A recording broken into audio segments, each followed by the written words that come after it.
the next part that I want to talk about, Martin, is just the logistics of actually getting it done. And we've talked about ChatGPT and how to use that, but let's even just talk about time and process of just getting it done. For you, I don't know what it is now. It used to be, you said it was a 2-day process, and I think you got it down to 1 day. Was it Fridays that you used to write, or was it Saturdays? No, Sunday afternoons.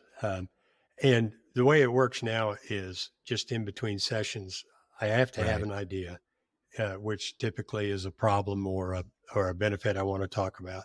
Have an intro in my head from driving around, and I put that in a doc, and I leave it open on my desk and just write on it occasionally and look at it and come back to fresh eyes. Fresh eyes might be 2 hours later after 2 coaching sessions, or it might be tomorrow morning. And it takes a few days, but the total hours, maybe an hour and a half, something like that. And so that's how I'm doing it now, but I leave it open on my computer. And when I've got a few minutes, I look at it and said, that was the stupidest thing I've ever said. I'm going to change that. And then next time I look at it, change it back to what it was originally. But no. Yeah. Something to mention in passing though, that you're talking to an individual, that of course is personas nowadays, but it has always been that way. Great writers are always talking to a specific person. Mm-hmm. The best writers are talking to a specific person that they have in their mind. And that will control whether or not you're humorous or more formal. It'll control the level of the language, the level of understanding that you use. But it really is that you have an idea. We don't even have to go into personas right now, but you do have a customer that when you are writing or even doing a vlog, a video, that's who you're talking to. And that's one of the main, it's not a trick, but methods to make your writing seem authentic. Yeah, I think that's probably one of the biggest hurdles I see with people is like, how do I even, it's like they feel like they're writing a keynote speech for 10,000 people. And it's, that takes a lot of practice. But even the person that's writing that keynote speech, it's to one person out there. Yeah. Absolutely. Yeah. Absolutely. And the reason I segued into that was because you were talking about writing an email to somebody, and that's what you're doing. Write an email to Bob or Sally and then flesh that out, but you're still talking to Bob or Sally. And that's where the authenticity comes in. Well, and I want to run through 3 different processes that I've seen for content creation that are pretty valuable, I think, and maybe a good starting point for a contractor that's looking to do this. So the first one is just to be the outline person.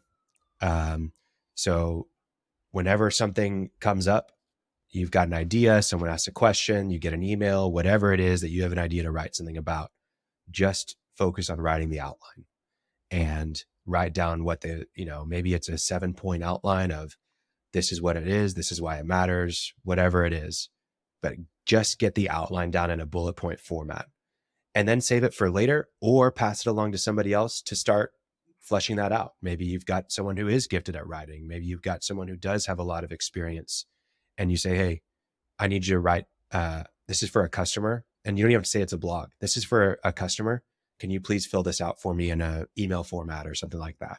And that can then, or maybe it's that you sit down on Friday mornings or afternoons or Sunday afternoons like you did and say, okay, I'm going to just flesh this out. But just start with the outline to get started. I think that's one of the most valuable things I've seen work for people because it's something that you can do in a 10-minute time frame to just outline it. And then when you're ready to get focused, ready to sit down and work on it, you've got a really great starting point that hopefully it writes itself. So that's one. The next one is using a form, almost like a form submission. And this is something that we actually did with Jeff Finney at Ultimate Cabinets, who had a very successful blog that reached cabinet owners across the world about his flat pack cabinet, ready to assemble cabinets. So we had a form that basically you would choose a topic and it would have questions that were essentially like, why does this matter? What are the challenges? What are the mistakes? Or, things along those lines. We actually had 4 or 5 different templated forms that he could then just go fill in and he would just answer the questions. And it wasn't pretty, but it was him, and it wasn't something that was ready to publish. But then he would just fill in that form, send it to us. We'd clean it up to be a publishable piece of content where it's all of his ideas, all of his expertise. And now we had an article. And that's a really great way to do it, where it doesn't feel that challenging because you're just answering the questions really quickly. And again, in bullet point format. So that's another type of content creation. The last one is one that I've used to do case studies and ebooks and all sorts of things. I don't have a lot of time to just sit down and write. And a big problem that I have with writing is if I sit down and write, my first draft, second draft, and third draft will almost always be too in-depth and too long. I have a really big challenge when I'm writing to just be concise and just narrow down to the nuts and bolts, the essentials. And so what I do, I actually have someone on my team interview me. And I just say, hey, I need you to come up with a bunch of questions, act like you're a customer about this topic. And then I will jump on a 10, 15-minute call and I will answer those questions in a video format like we're doing right now on the podcast. And then they can write the article. And so you can do something similar like that with someone on your team where you're just being interviewed and you respond, and then they are the ones responsible for writing the email or writing the article. I'm sorry.